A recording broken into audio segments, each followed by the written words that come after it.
Amém? Glória a Deus. O tema da mensagem de hoje é um assunto muito interessante. Salvação. Importante, né? Na nossa vida. Extremamente importante. Um assunto central na vida de um cristão. E já dando um pontapé inicial, a salvação ela se apresenta na nossa vida como um assunto central, tanto na nossa vida pessoal, íntima com Deus, compreender a salvação, entender profundamente o significado da salvação, tanto na nossa vida pessoal, como na nossa vida como evangelistas, assumindo o ID de Deus, indo pelo mundo, levando o evangelho. É essencial, nesses dois aspectos, que nós entendamos o que é a salvação. Portanto, não há erro mais grave na vida de um cristão que é ser um cristão que tem um evangelho, a mensagem da cruz, a palavra de salvação superficial, vazia, rasa na sua vida. Não há erro mais grave. Se tem alguma coisa no reino de Deus que nós precisamos ter propriedade, sermos intensos, cheios, é esse assunto, é a salvação. Essas verdades em volta da salvação têm que estar pulsantes nos nossos corações. Os irmãos conhecem o conceito de dualidade? O conceito de dualidade anuncia que Jesus, uma pessoa, Jesus, a pessoa Jesus, ele era 100% homem e 100% Deus. Jesus não era 50% uma coisa, 50% outra. Era um ser dotando duas naturezas totalmente, completamente plenas. Difícil de entender, mas é a verdade. Cristo era assim. E usando uma analogia para a salvação, eu proponho a seguinte verdade para a igreja. A salvação, ela tem uma dualidade, no seguinte aspecto: ao mesmo tempo que a salvação é algo tão simples, tão singelo, que até aquele indivíduo que nunca ouviu falar de Deus, no primeiro contato dele com essa mensagem, é possível, e é assim que acontece, o coração dele se quebranta. Tão simples de entender, tão fácil de tocar o coração do homem. O Evangelho. Mas ao mesmo tempo, o Evangelho tem outra face, a salvação tem outra face, que é, eu comparei a um oceano de profundidade, uma complexidade, uma profundidade infinita. É impossível nós compreendermos em sua plenitude o que foi a obra de salvação. É muito para que a nossa cabecinha consiga dimensionar. Então, salvação é, dentro dessa dualidade, esse assunto tão simples, tão singelo, mas ao mesmo tempo tão complexo. E entender um pouquinho mais da salvação vai ser o exercício de hoje, o objetivo de hoje, entender um pouquinho mais da salvação à luz da carta aos Efésios. Então, se os irmãos estão com as suas Bíblias, abram o livro de Efésios, no capítulo 2. Efésios, capítulo 2, do verso 4 ao 10. 4 ao 10. Amém? Amém, igreja? Todos acharam? Glória a Deus. Para não ficar fora de contexto, nós vamos ler também o verso 1º, 2º e 3º. Vou ler, e a igreja acompanha. Ele nos deu vida, estando vós mortos nos vossos delitos e pecados, nos quais andastes outrora, segundo o curso deste mundo, segundo o príncipe da potestade do ar, do espírito que agora atua nos filhos da desobediência, entre os quais também todos nós andamos outrora, segundo as inclinações da nossa carne, fazendo a vontade da carne e dos pensamentos, e éramos, por natureza, filhos da ira, como também os demais. Mas Deus, grifem na sua cabeça essa expressão, mas Deus, sendo rico em misericórdia, por causa do grande amor com que nos amou, e estando nós mortos em nossos delitos, nos deu vida juntamente com Cristo. Pela graça sois salvos, e juntamente com Ele nos ressuscitou, com Ele Cristo, nos ressuscitou e nos fez assentar nos lugares celestiais em Cristo Jesus, para mostrar nos séculos vindouros a suprema riqueza da sua bondade, da sua graça, em bondade para conosco, em Cristo Jesus. Porque pela graça sois salvos, mediante a fé, e isto não vem de vós, é dom de Deus, não de obras para que ninguém se glorie, pois somos feitura dele, criados em Cristo Jesus para boas obras, as quais de antemão preparou para que andássemos nela. Aleluia. Espírito Santo de Deus, nos conduza no entendimento da palavra do meu Pai, do nosso Pai. Que cada expressão, Deus, dita aqui nesta noite, seja exatamente a Tua vontade. Que o Teu Espírito Santo comunique ao Espírito nosso, meu Deus, que cada ensinamento, que cada verdade, meu Deus, seja conduzida pelo Teu Espírito diretamente ao nosso coração. Assim nós te pedimos, em nome de Jesus. Amém. Amém, amém, amém. Já iniciando o corpo desta mensagem, vamos analisar a salvação com base em alguns fatores. Estão aí na tela, ou está aí na tela o seguinte fator: misericórdia. Misericórdia. Verso 4. Mas Deus, sendo rico em misericórdia. Só que, mas Deus, sendo rico em misericórdia. Novamente, mas Deus, sendo rico em misericórdia. Como compreender esse trechinho? Vamos começar do início. Mas Deus. Essa expressãozinha, mas Deus, ela tem uma profundidade extraordinária. E eu vou ilustrar essa profundidade através de uma história de uma pessoa muito querida de todos nós. O nome dessa pessoa é Dona Edna. Eu vou narrar para os irmãos aqui hoje a história da Dona Edna. E essa história, ela é comum a todos nós. E ela está lá no verso 1, 2 e 3. Essa já foi uma realidade na vida de cada um de nós. Olha como é que era a Dona Edna. Não era essa menininha bonita que vocês estão vendo ali, não. Não era assim. Olha a realidade.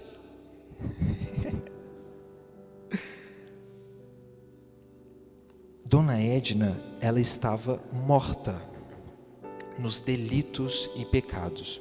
E ela andava segundo o curso deste mundo, segundo o príncipe da potestade do ar, do espírito que agora atua nos filhos da desobediência. Ela andava de acordo com as inclinações da carne, fazendo a vontade da carne e dos pensamentos, e era, por natureza, filho da ira, objeto da ira de Deus, assim como também os demais. Essa era a pastora. Essa pessoa era você.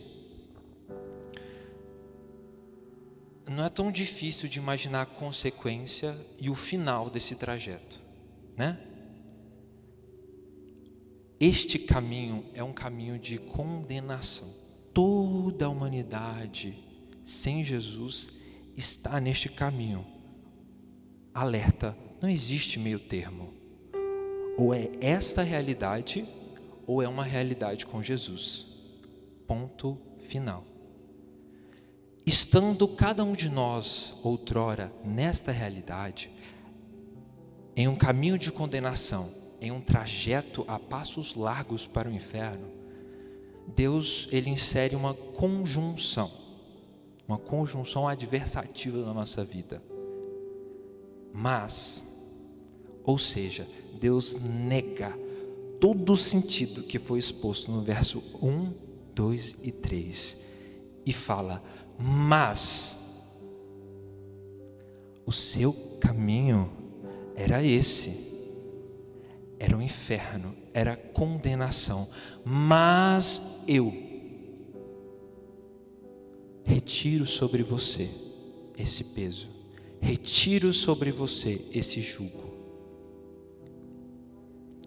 Esse é o poder desse mais. O mas representa simplesmente a misericórdia de Deus. Vocês sabem o que é misericórdia? No exemplo da pastora Edna, que é comum a todos nós, fica muito claro. O inferno era uma realidade, a condenação era uma realidade sobre a nossa vida. Mas Deus, sendo rico em misericórdia, Ele retira o que nós merecíamos, condenação. Isso simplesmente é misericórdia. Retirar sobre a humanidade aquilo que sim, ela merecia e era devido, mas Deus retira. Isso é simplesmente misericórdia. Isto é a rica misericórdia de Deus. Glória a Deus. E eu contei essa história até um pouco engraçado, de uma maneira engraçada, mas o meu objetivo foi chamar a atenção justamente para o contrário. A seriedade desse assunto, a seriedade dessa situação. Se nós não tivermos essa compreensão do nosso estado antes de Cristo, da nossa natureza antes de Cristo, uma verdade, efetivamente não há salvação na vida desta pessoa. A misericórdia e posteriormente a graça de Deus só tem efeito com base nessa compreensão, com base nessa verdade. Nós temos que reconhecer que outrora éramos isso. O ser humano tem que reconhecer essa realidade para que a misericórdia de Deus e a graça de Deus seja eficaz na sua vida para a salvação. Deus pode, e Ele escreveu um grande mas na sua história. A misericórdia de Deus interrompeu o caminho natural dos fatos, o caminho de condenação que nós traçávamos, e estabeleceu um caminho direto para Ele, um caminho exclusivo para Ele. Glória a Deus. Este é o seu Deus agindo na sua salvação. Misericórdia, mais um texto bíblico aqui para a gente reforçar a ideia de misericórdia. Lamentações 3:22. As misericórdias do Senhor são a causa de não sermos consumidos, porque as suas misericórdias não têm fim, renovam-se a cada manhã. Isto é misericórdia, a causa de não sermos consumidos. O retirar de Deus. E caminhando junto ali, vamos aproveitar para nós entendermos o conceito de graça, essencial também na salvação. O que é graça? Se misericórdia é o retirar daquilo que nós merecíamos, graça é o conceder daquilo que não merecíamos. Então, o que é isso, exemplificando de maneira prática? Perdão. Você merece o perdão? Não. Mas Deus concede o seu perdão. Salvação. Você merece a salvação? Não. Então Deus é gracioso. Ele age de graça para com você e concede a salvação. Amor, você merece? Não. Deus é gracioso e concede. Então, tudo aquilo que Deus concede a seu favor, você não merecendo, é esse favor. Olha a expressão, favor imerecido. Graça, simplesmente isso. Misericórdia, o retirar daquilo que merecemos, e graça, o conceder daquilo que nós não merecemos. Então, são dois conceitos que caminham juntos. E para finalizar a misericórdia de Deus, mais um aspecto. A misericórdia de Deus é um atributo da personalidade do nosso Pai. Deus, Ele é misericordioso, de maneira contínua, latente, pulsante, ponto final. Deus, Ele é misericordioso. Mas aconteceu essa situação assim. Deus é misericordioso. Independente de qualquer coisa, é da personalidade, do caráter do nosso Pai, a misericórdia. Deus é misericordioso. Analisar a nossa vida é pensar na infinita misericórdia de Deus. Quantas vezes, quantas situações e quantas coisas que nós nem sabemos, porque nós fomos livrados por Deus, mas que nós merecemos. Deus, Ele é rico em misericórdia, rico em misericórdia. Mas Deus, sendo rico em misericórdia, aleluia, glória a Deus. Continuando o verso 4, um segundo fator, um grande amor. Mas Deus, sendo rico em misericórdia, por causa do grande amor com que nos amou. Como compreender esse amor de Deus? De início, eu digo que esse amor do nosso Pai, ele é incondicional. Um amor incondicional. E o que significa isso, um amor incondicional? É um amor independente. Um amor que não é baseado em circunstâncias, pessoas, fatores, coisas. É um amor autônomo, o amor de Deus. O amor de Deus, ele é independente e unilateral.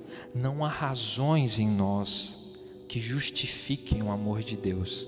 Forte, né?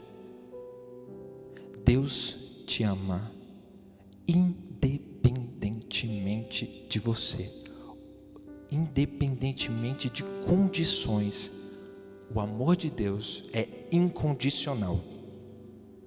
E tem uma frase que ilustra extremamente bem essa situação e essa verdade. A frase diz o seguinte: não há nada que você possa fazer para que Deus te amar mais, Nossa, eu estraguei tudo, gente. Vamos de novo. Concentração. Não há nada que você possa fazer para Deus te amar mais, e não há nada que você possa fazer para Deus te amar menos. O amor de Deus é incondicional. É isso. O amor de Deus, ele não se fundamenta em nós, ele não está baseado em nós. O amor de Deus flui da pessoa dele. Nós fomos alcançados por este amor. Somos objetos do amor de Deus, sim, mas o amor de Deus não se origina em nós, não se fundamenta em nós, não está baseado em nós. O amor de Deus flui dele. O amor de Deus está baseado na pessoa dele. Deus nos amou. Deus nos amou. Até porque o verso 5, ele relembra para nós a nossa realidade exposta lá no início. Olha o que o verso 5 diz: e estando nós mortos em nossos delitos, como é que Deus poderia sentir amor por uma pessoa morta? Essa era a nossa condição antes de encontrar com Jesus. Mortos, não havia beleza em nós, mas Deus nos amou. O amor de Deus é incondicional. Por que Deus me ama? Por quê? Já que não há nada em você que possa despertar o amor de Deus. Por quê? Porque Deus se deu ao trabalho de criar uma raça de pessoas tão complicadas. Deu tanto trabalho. A resposta é um favor dele. Deus é um ser e ele fez uma escolha. Incompreensíveis por vezes ao nosso intelecto, ele fez uma escolha e ele escolheu nos amar. Aí está a beleza.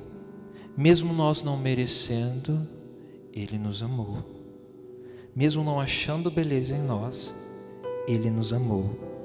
Mesmo nós não tendo absolutamente nada a oferecer a Deus, Deus nos amou. O amor de Deus é incondicional. Creia nisso.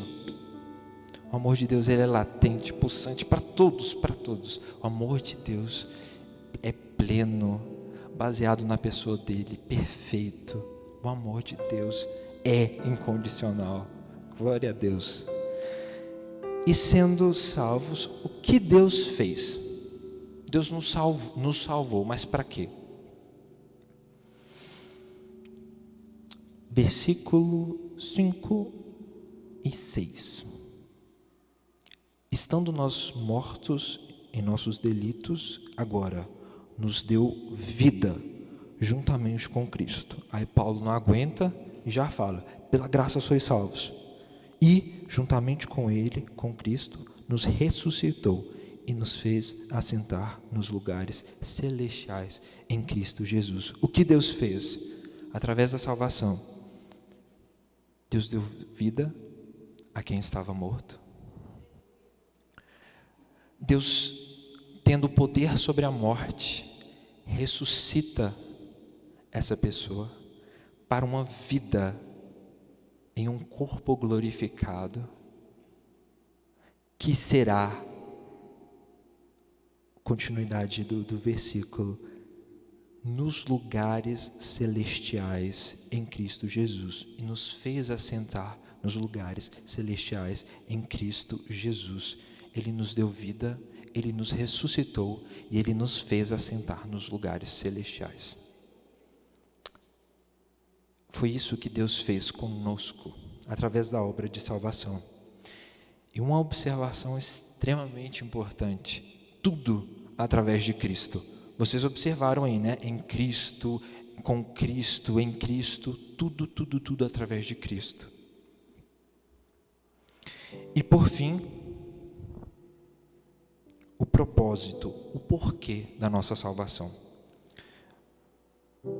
Verso 7. Para mostrar nos séculos vindouros a suprema riqueza da sua graça em bondade para conosco, em Cristo Jesus.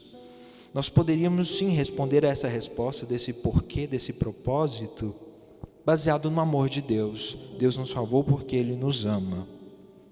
Sim, não deixa de ser verdade. Mas Efésios nos dá uma verdade profunda, um pouco mais profunda na minha opinião. Nós fomos salvos para mostrar nos séculos vindouros a suprema riqueza da sua graça em bondade para conosco. O que isso significa? Nós somos salvos, o porquê da nossa salvação é para glorificação do nosso Pai. Essa é a razão. Deus nos amou? Sim. Deus nos salvou por amor. Mas o propósito, o porquê dele nos ter salvo é para a glorificação dele. Afinal de contas, toda a ação de Deus, ela se reverte para a glória de Deus. E dessa forma na nossa vida também deve ser. Toda a nossa ação, toda a nossa conduta deve ter um fim imediato: a glória de Deus. Tudo é para Ele, tudo é dele, tudo é para a glória do nosso Pai. Você é salvo para isso, para glorificar nos séculos vindouros, continuamente, reconhecendo a riqueza da bondade do nosso Deus para conosco. Você foi salvo para isso. Então, por que a gente vem hoje aqui na igreja? Por que a gente participa das reuniões da igreja? Não é para manter a nossa salvação, não, de maneira alguma. Se a gente pensa assim, é uma compreensão muito rasa. É por esse motivo. Nós estamos aqui hoje cultuando ao nosso Deus porque nós reconhecemos, estamos respondendo ao chamado de salvação do nosso Pai, oferecendo a nossa vida aqui hoje, neste culto, como sacrifício vivo, em glorificação ao nosso Pai. É por isso que você vem à igreja, é por isso que continuamente você responde com momentos em casa, de intimidade com o seu Pai, porque você quer glorificar ao seu Deus. A glória dele é o fim de tudo, é tudo para a glória de Deus, é tudo sobre ele. Por que você foi salvo? Para glorificar a Deus. Glória a Deus. Então, os fatores nessa salvação é a misericórdia de Deus, esse grande amor de Deus, a consequência dessa salvação na nossa vida e o propósito, o porquê da salvação. Já são elementos para a gente sair daqui, no mínimo, sabendo um pouquinho mais sobre esse assunto essencial na nossa vida. A título de considerações finais, o verso 8 e 9, ele faz uma síntese do que foi exposto. E é esse versículo extraordinário que todos nós conhecemos. Verso 8. Porque pela graça sois salvos, mediante a fé. E isto não vem de vós, é dom de Deus, não de obras, para que ninguém se glorie.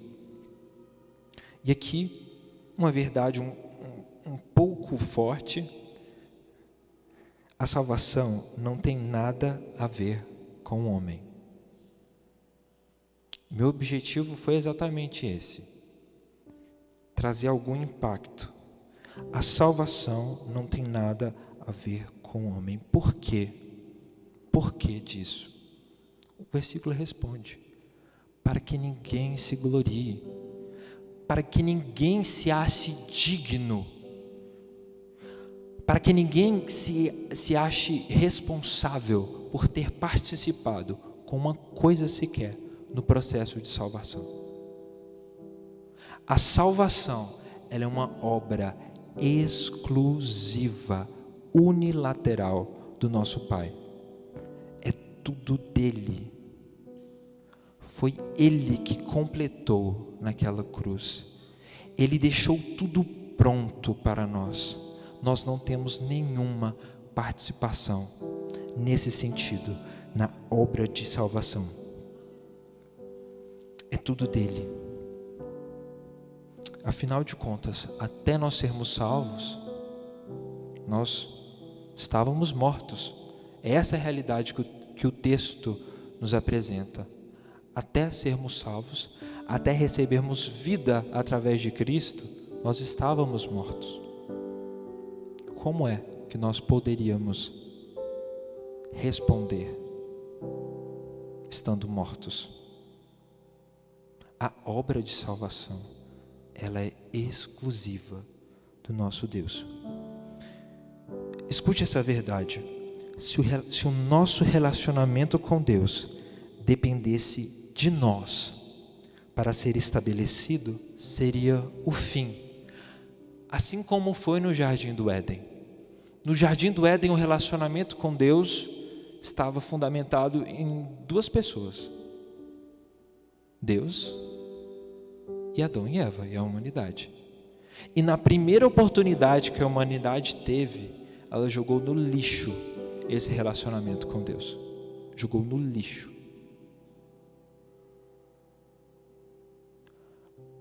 A salvação, agora, o plano perfeito de Deus para estabelecer esse relacionamento agora é baseado em Cristo.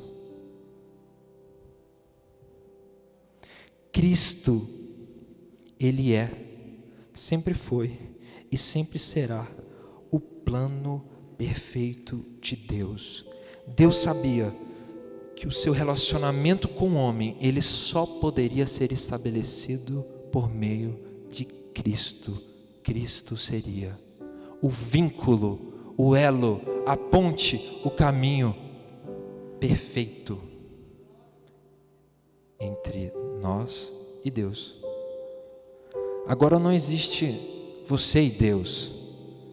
Cristo, Ele é a ponte. Cristo está no meio, fundamentando, unindo a pessoa de Deus à nossa pessoa. É através da natureza de Cristo em nós que nós temos acesso a Deus. Quando Deus olha para a humanidade, com toda certeza Ele não vê a natureza da Kelly. Ele vê Cristo na vida da Kelly. E Ele aceita a Kelly. E Ele faz com que a Kelly seja participante, co-herdeira com Cristo. Mas em Cristo, por Cristo, com base em Cristo, se unindo a Cristo.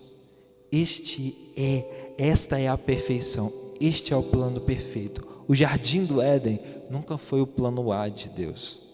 Deus não foi pego de surpresa no jardim. Nossa, e agora? O que eu vou fazer? Não. Cristo sempre foi o centro da história da humanidade.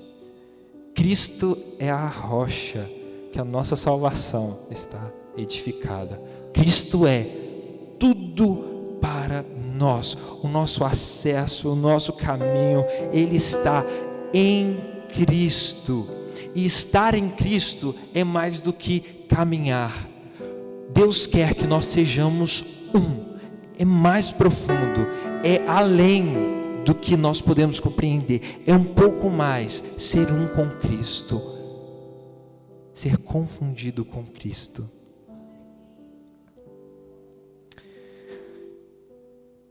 E uma segunda verdade é que a salvação não tem nada a ver com o pecado. Você é salvo, mas você peca. Simplesmente isso. Não tem a ver com o pecado. A salvação não tem a ver com o pecado. Nesse sentido, a salvação está na pessoa de Deus.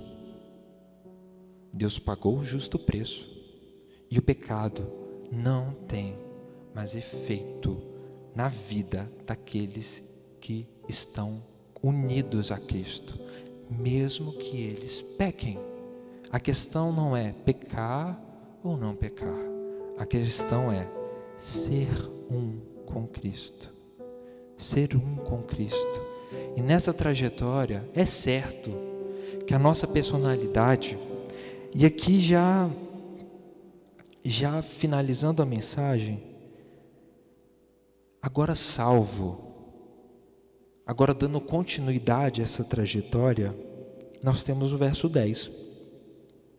Pois somos feitura dele, criados em Cristo Jesus, para boas obras, as quais Deus de antemão preparou para que andássemos nela. Agora salvos, vamos fazer boas obras. Agora salvos, vamos ser um com Cristo, para que a nossa vida reflita frutos, reflita boas obras. Esse é o caminho, não é fazer boas obras, mas sim ser um com Cristo, para que essa verdade interna, um com Cristo, seja refletida externamente com boas obras. Esse é o caminho. Uma vez salvo, se permita ser transformado diariamente por Cristo, sendo que a cada dia você se torne mais próximo e parecido com Cristo. Nós entendemos o nosso passado, distantes, mortos, longe de Deus. Nós entendemos a obra da salvação por esses fatores. Nós compreendemos minimamente aquilo que significa a salvação para nós. E agora nós continuaremos nesse caminho, fazendo o que o versículo 10 nos disse: boas obras em Cristo. Boas obras em Cristo, refletindo os frutos desta união, dessa relação que nós temos com Deus e com Cristo. Aleluia. Glória a Deus, glória a Deus. Espero que o Espírito Santo de Deus, através de mim, tenha ministrado, tenha edificado a sua vida,